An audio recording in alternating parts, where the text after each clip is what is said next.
Good afternoon, sir. Can we start the call?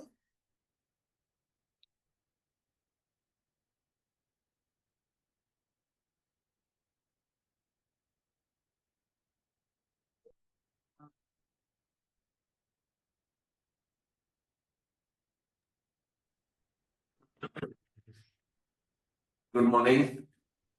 Good afternoon, sir. Can we start? Yeah, please do. Okay. Good afternoon, everyone. Today, welcome to the third day of Bharat Connect conference. Today, we, uh, I welcome you all to the call of Sportking India Limited. Today, from the management, we have Mr. Munish Avasti, Chairman and Managing Director, Mr. Sandeep Sachdeva, CFO, and Mr. Lavlesh Verma, the Company Secretary of the company. Before I hand over the call to management, I will lay out the flow of event. We will start with a brief introduction by the management and then we will move on to the Q&A round. Any participant who have any questions can raise their hand or put the questions in a chat box. Thank you. So you can start with the introduction. Good afternoon, everyone. I'm Munish Avasti. A small brief about a company for the people who are not familiar. A company was established in 1990 and emerged as one of the India's leading textile conglomerates in more than 3 decades of its existence. Sportking today owns 3 state-of-the-art manufacturing facilities in India spread across the state of Punjab, which are equipped with the latest machinery producing different variety of yarns, cotton yarns, polyester cotton yarns, and so on. We have a certain benchmark in quality, range, and innovation in the domestic as well as international markets, and considered to be one of the leading players in terms of quality in the textile sphere. The company produces well diversified range of grey and dyed textile yarns, and the main markets are weaving and knitting industry in domestic as well as international markets. With presence in both national and international market, companies representing India on the world stage with a commitment to deliver superior quality products among evolving trends in customer preferences. The core revenue from operations comes from the sale of yarn domestically and abroad. Rest, with a global footprint spanning 39 countries, our presence in international markets continues to grow steadily, reflecting the strength and reach of our products worldwide. In recognition of our consistent export performance and contribution to India's state growth, the Ministry of Commerce has conferred upon us the prestigious status of four-star export house. The upgrade not only validates a commitment for excellence but also enhances the credibility and competitiveness in global trade. In financial year 25, 50% of our revenue came from export market, and it has gone further up to 60% in this fiscal. Our current capacity, the company started its journey with 6,000 spindles and in a span of 30 years expanded to about 380,000 spindles in Punjab along with that time plant. Company added almost 35% to our capacity at its last expansion during the year 22-23 and have done debottlenecking in its manufacturing facilities during year 224. In our endeavor to contribute to the environment to save costs, we have successfully added 28 megawatt rooftop solar power plant in last 3 years, and have further signed a SPV with the Vincia for 40 megawatt, which will be operational within this fiscal year. Our historical capacity utilization stands at 96%.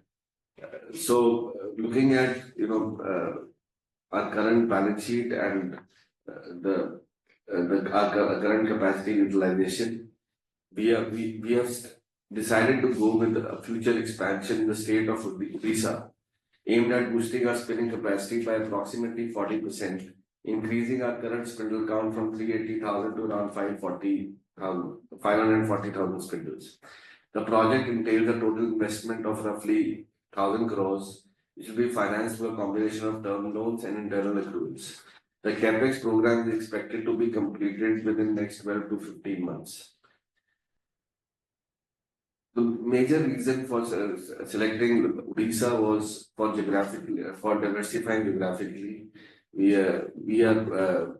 So most of the products which will be made in Odisha will be a little different from what we do here. and the markets will be catering will be different. So this will give us a bigger bandwidth and a lot of incentive, a lot of reason to increase our beta by 3 to 4% minimum because of the strategic benefits of geography and the state government incentives which have been given in that state. The company recorded a strong year-on-year increase of 58% in profit after tax in the last quarter. The rise in export sales was supported by increased demand in international markets and effective market penetration strategies. Now, looking at the outlook, we have been faced with a lot of tailwinds as well as headwinds in last 2 3 months. The biggest headwind, of course, has been the US tariffs, which though have not affected us directly, but a lot of our customers within India have been impacted by it. Overall, our sale continues to be good, and there is no margin pressure as yet. But if it is not resolved in next 2 to 3 months, there can be an adverse impact on our profitability. Now, I'll talk about the tailwinds. The biggest problem with us, with the spinning industry, has been the cotton policy of the Indian government, which has changed dramatically in last 2 months. The mills were allowed to import from September, I think 20th August to 31st October initially, and further subsequently extended to 30th December, which has really given a lot of impetus, and the price rationalization has happened dramatically, and now we are pretty close to even the domestic prices have corrected substantially in the last 1 month, and now we are close to the international parity, and there's a lot of import opportunities have also risen. So this entails well for the next 2 quarters, as we expect the prices of cotton to stay at par or lower than maybe international prices. So this is from my side, and any questions I'll be happy to take in the Q&A session. Thank you. Thank you, sir. Participants are requested to raise their hand for asking question or put the questions in the chat box. We will wait for a while till the question queue assembles. Thank you. Very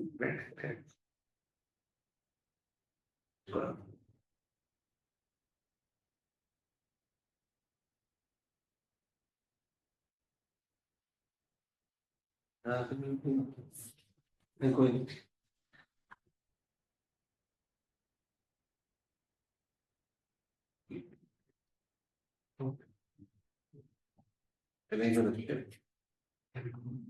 Very good. See, usually So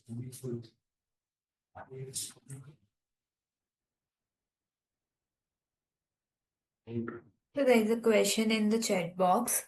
What is your current debt to equity and any plans on reducing your debt or a target debt to equity you would like to maintain?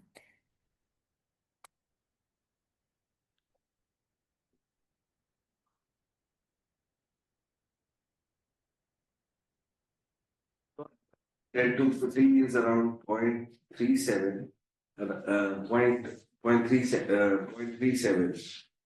So I think it's one of the best in the industry. So, and we are continuously reducing our debt, and I think by the end of this quarter, to the current quarter, it should be even lower. So yeah, we are very comfortable with debt to equity, and I think it is one of the best in the industry.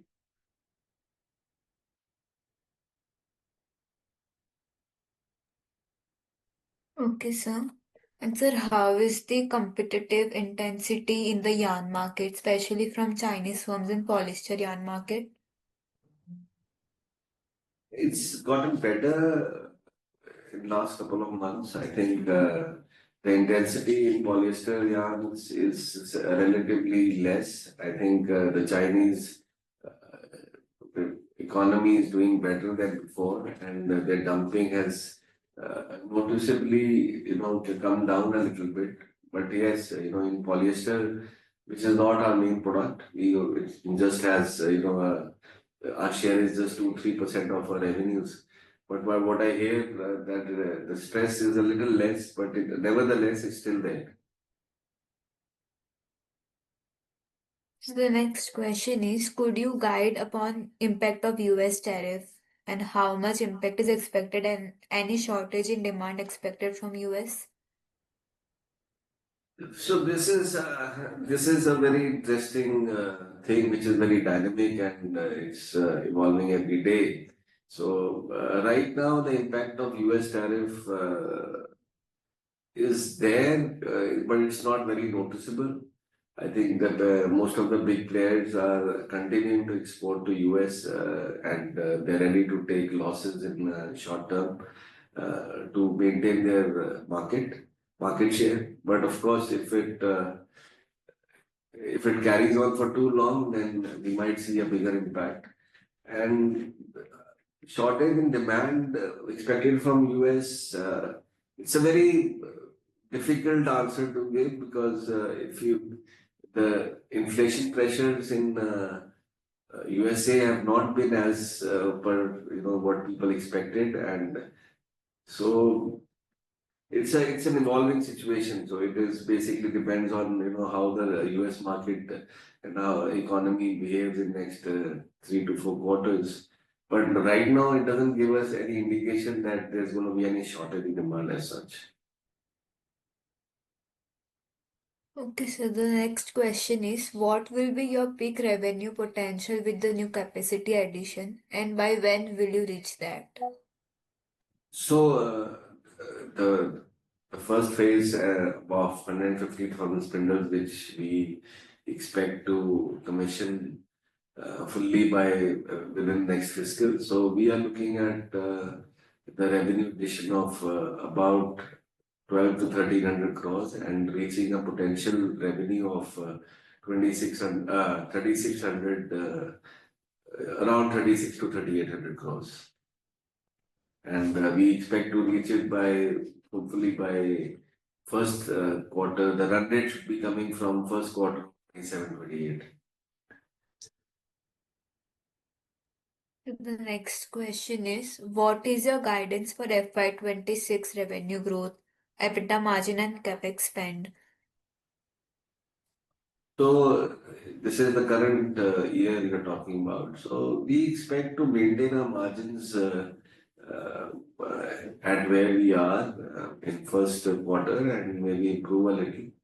And capex spend, I think in this fiscal uh, will not be so much because most of the expenditure will be backdated. It will come in second quarter of 26-27 and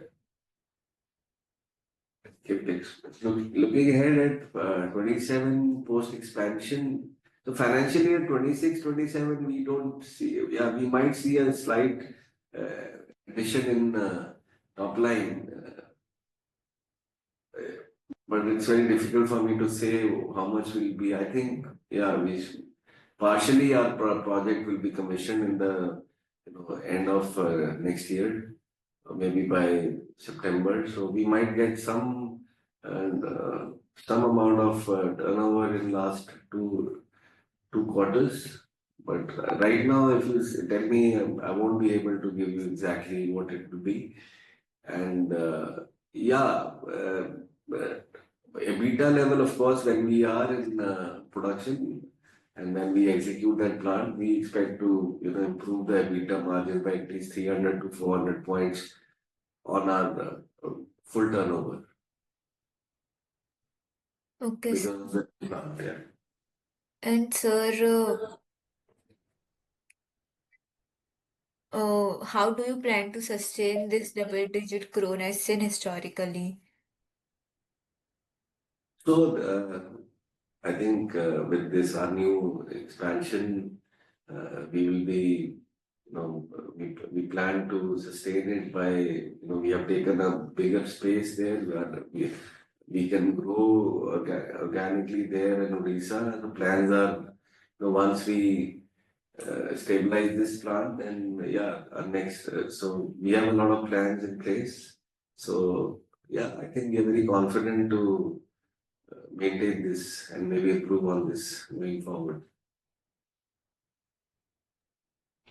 So the next question is, after imposition of QCO, are you seeing any dumping in the domestic market for polyester yarn?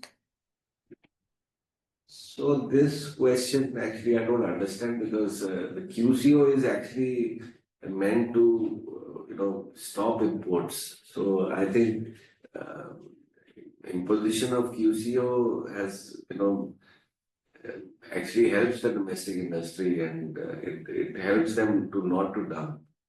So I just don't understand this question. I think this so QCO is beneficial for some for polyester yarn manufacturers. If there is a QCO on Chinese or any polyester yarn coming from abroad. Okay, sir. And so the next question is, what is the demand outlook from apparels for the upcoming festive season? Have we seen any more queries after GST cuts?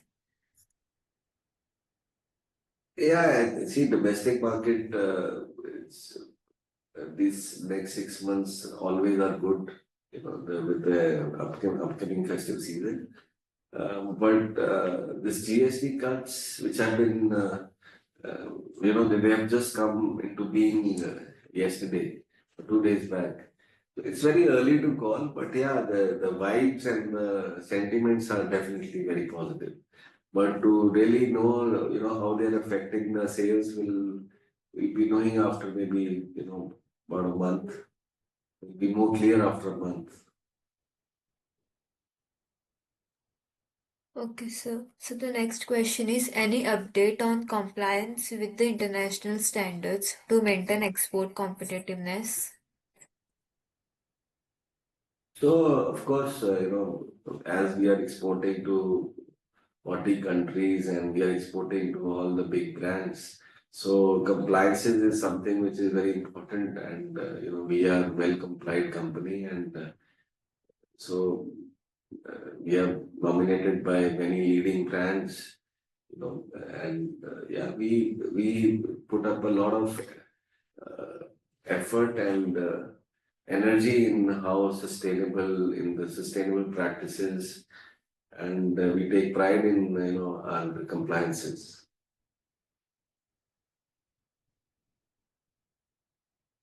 So the next question is, with more focus on import of cotton for raw material sourcing, are we facing any availability issue because domestic prices continue to be high?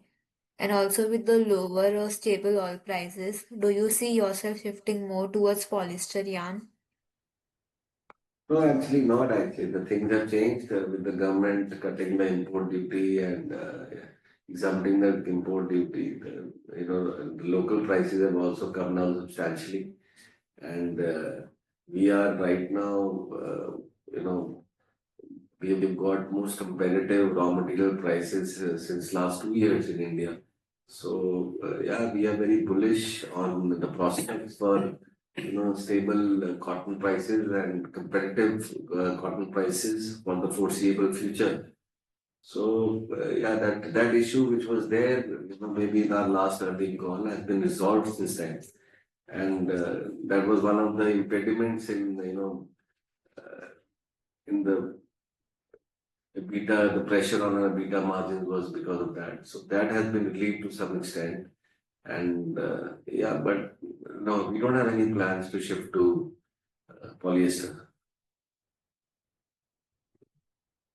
Okay, sir. So the next question is, the Indian textile sector is poised for transformation, with export expected to reach 100 billion by FY 2030, sorry, driven by China One PLI schemes, government initiatives. Uh, so how is our company positioned to capture this? What is your view on cotton price volatility and global demand? So as I mentioned in my previous couple of questions, that. and because of this reason only, that we are very excited by the prospects of Indian textile industry. And not only the exports, I think we will be driven more by our domestic consumption, which we are more bullish on. And so that's why that's exactly the reason that we are, undergoing a major expansion after, 2 3 years, and we are positioned very well to capture this, and we are very excited, and we are very bullish on this sector. About the cotton price volatility, I think I've shared in my last question. So we are, I think the cotton price volatility is at almost, 3 4 year low, and even the comparative prices as compared to the world, the Indian prices are much better than they have been at the comparative best in last 2 years. Globally, demand is okay. I think 2000 August 25, which was last month, and our cotton yarn export from the country were at, I think, around 18 to 20 months high. So we are seeing a sustained global demand across the world because of the competitiveness of Indian spinning industry. So we see a pretty positive scenario planning, going forward, especially when the US tariffs, come down and we get more competitive in house. We see even a bigger bullish scenario developing. So the next question is from Angela George. Please unmute yourself and ask the question. Hello. Yeah. Yes, ma'am. Hello. Yes, am I audible? Yes, ma'am. Yes. Yes, good afternoon. Pardon me if I'm asking the repeat question. I just wanted your revenue guidance for FY 26 and 27. So FY 26, we expect to remain at around the same level, 2,500 to 2,600 crores. And for 27, will be slightly higher, because in last couple of quarters we might get some bump up because of our Odisha project coming into stream. We are looking at maybe, you know, get around 20 to 30% of our, potential revenue if you're projecting for the whole project. So maybe less. So yeah, it should be around 2,800 to 3,000 crores. And then going up to maybe 37, 3,800 crores in 27, 28. Okay, thank you. And secondly, I had another question that there's another company called Keytex. So is it something related to your business and like how are you competitive to them? So Kitex is actually one of our customers. Okay, They make kids wear and they export to they export to different countries. So okay, they are not our competitors. They are rather our customers. okay. Yeah, thank you so much. Thank you, ma'am. So the next question is, you plan on vertical integration through a merger. Can you explain briefly on that and how it will impact financial numbers, any revenue margins, and expected timeline for completion of the merger? So yeah, this plan shall be completed within this financial year. And the major reason for this vertical integration was you know, uh, to leverage our strength, our know-how, what we have, and our financial strength into those units, and uh, increase the market presence and market reach for the garment and the dyeing units. It will. I think it will give us a top line revenue of 200 crores next financial year, and it will be marginal accretive.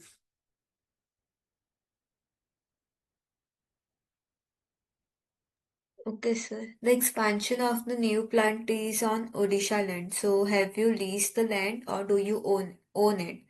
And the capex of 100 CR sorry, 1,000 CR, does it include the land cost as well? Yeah, we have leased the land because we have bought it we have taken it from the government. It's on a 99-year lease. And yes, the capex of 1,000 crores does include the land cost as well. The next question is, are there any further debottlenecking opportunities across the three facilities? And how will the Odisha plant integrate with existing operation to maintain 95% plus utilization? So debottlenecking efforts, they are ongoing and they are never ending. We keep on, modernizing and seeing wherever we can. There's a very little scope of debottlenecking left right now, but it is still the effort is going on. Uh, the Odisha plant we have a very seamless integration which we have planned because most of our customers and most of our markets that which Odisha plants will cater to are the ones we're not doing right now. So, and yes, going by our record, we are very confident of achieving 95% plus utilization and maybe even improving on that. Okay, so the next question is, what is the lead time the rotors, spindles, and machineries typically take for the upcoming plant? Are these machineries sourced domestically or imported from China or Europe? Also, can you share the capex per spindle in greenfield versus brownfield? So I would say that the machinery, that the lead time for machinery is around 6 months right now, and we've already placed the orders for most of our machinery. And most of the machinery, it's a combination, but most of it is imported from Europe. A lot of it is sourced domestically also. It's a combination. It's a big project, so we take machine from everywhere. Uh, to the capex per spindle, including the working capital margin and everything, should be around 60,000 rupees per spindle, including the land cost. Yes. Okay, sir. Is there any sales and distribution setup difference for domestic sale and export sale? And who are your primary sales targeted towards? And do we also track secondary sales of product to understand domestic trends?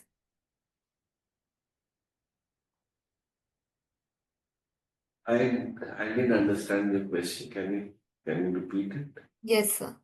I was asking, is there any sales and distribution setup difference for domestic sales and export sales?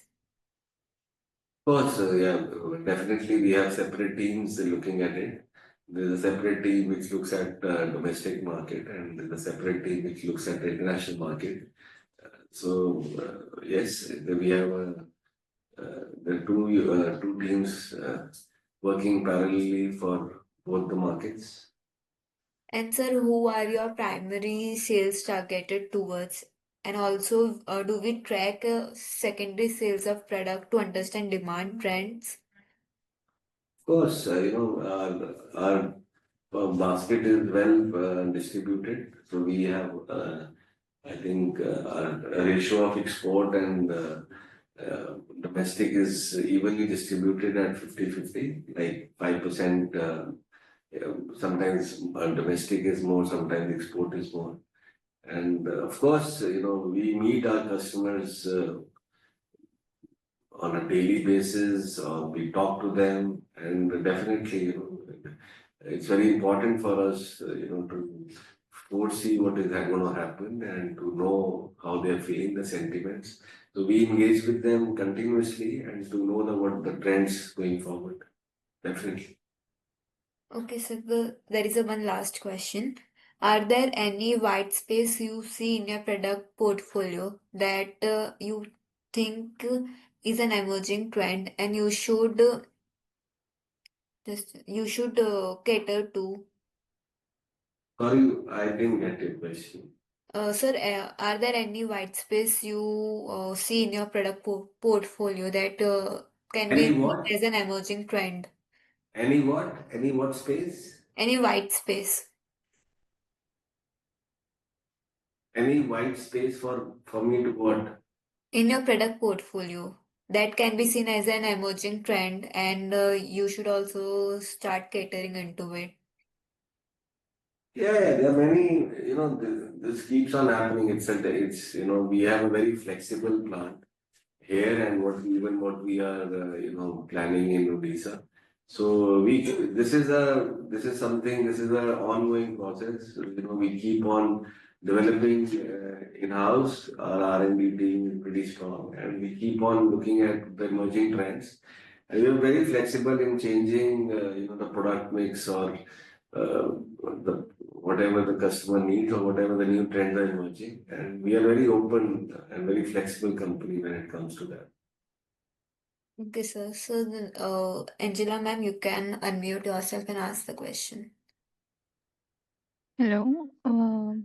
So I wanted to ask that you are having export business. So as I know, Africa is the main region that you export to, and USA is a very small portion, right? Just wanted to confirm on that. So USA, our exports are almost zero. I think in this financial year, we have not exported. So even if we have, I think it'll be less than 1%. And Africa is a very small portion as well. So our Okay. major markets are India, Bangladesh, and China. Okay, okay, got it. And so tariff impact would be very minimal or almost nothing towards you guys, right? Yeah, we don't have any tariff impact on us directly. Of course, a few of our buyers in domestic market have been affected, and we can see them, served right now. But everybody is very hopeful that something is going to in next 30 to 45 days. So yeah, right now not you're not affected directly, but definitely we can see a few of our customers stressed because of this. Okay, so indirectly you have customers who export to US, so that is some part of the impact that you would be hit by, right? So we have a mechanism to withstand that because we are we have a very flexible basket. So whatever sales we have we might lose here, so we have other markets where we can shift those sales to. Okay, and what would be your future guidance between export domestic split? So right now we are in similar, in this quarter I can say because we are a flexible company, so I can't give you a guidance because if Indian market starts doing Mhm. fantastically well, we can easily shift here. But right now in this quarter, I would say, our exports, the ratio of exports will be a little more towards exports than what it was last quarter. Okay. And like, was there any reasons, like which regions that you all focus on, any particular strengths or something that like USA was not the focus area for you all and Bangladesh and India was the focus area? Any reasons for those things that I can understand? The simple reason is that USA doesn't import yarns. They are very, very, very small. They're in cotton Mhm. yarn market, their share is almost negligible. So Okay. that's the reason. We are primarily a yarn company. So US doesn't buy yarn, they buy fabric or they buy garments. So that's the main reason. If they would have been buying yarn, of course we would have been there because we are almost everywhere where the countries which buy yarn. Okay. Got it. Thank you. Thank you, ma'am. Sir, what is the export situation in Bangladesh now? We have heard on issues on land port restriction. So is there any impact in Q2? As I just shared in the beginning of my call, like August was the best ever month of Bangladesh imports from India. So I think that should answer your question. Yes, sir.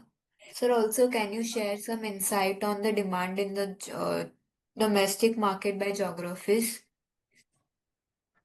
Domestic market is, we are entering into peak season. So last 30, 40 days were a little muted, but they are always muted. So the peak season in domestic market is always from uh, October, like just after the Shara till Holi. So we are expecting a very good demand going forward. Last couple of months have been muted, but we expect the Indian market to do very well in coming 4 to 5 months. And sir, which geography provide us with the higher margin based on the products? I think all the markets are same when it comes to us. So we are very flexible in shifting to different markets. Looking, our sales are generally focused on which market gives us more margins. Yes, we don't wean away ourselves totally from a market because of the margin, but yeah, we easily increase or decrease our share in that market. So our sale focus is generally focused totally on which market gives us more margins. So it keeps on changing. Every market has different seasons. So sometimes the Indian market is more lucrative. Sometimes Bangladesh is more lucrative. Sometimes Chinese market is more lucrative. So it's a very dynamic thing. So keeps on changing, and we are very flexible and we change accordingly.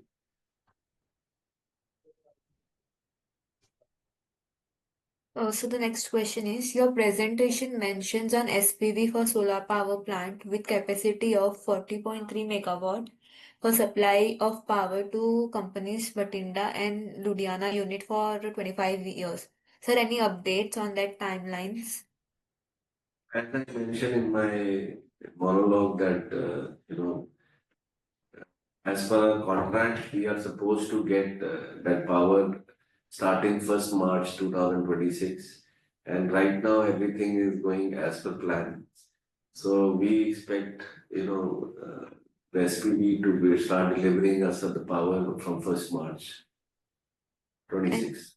and sir, will all the capacity in the SPV come online simultaneously or will it be in the phases? No, according to the regulatory commission, this has to happen at one go. So the whole capacity will come on stream on 1st March. Okay, sir.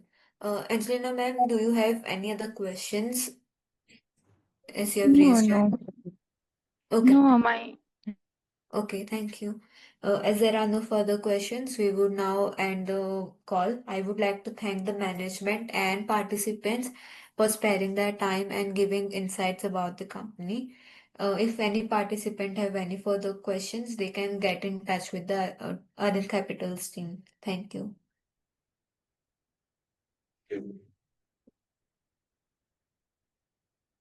Recording stopped.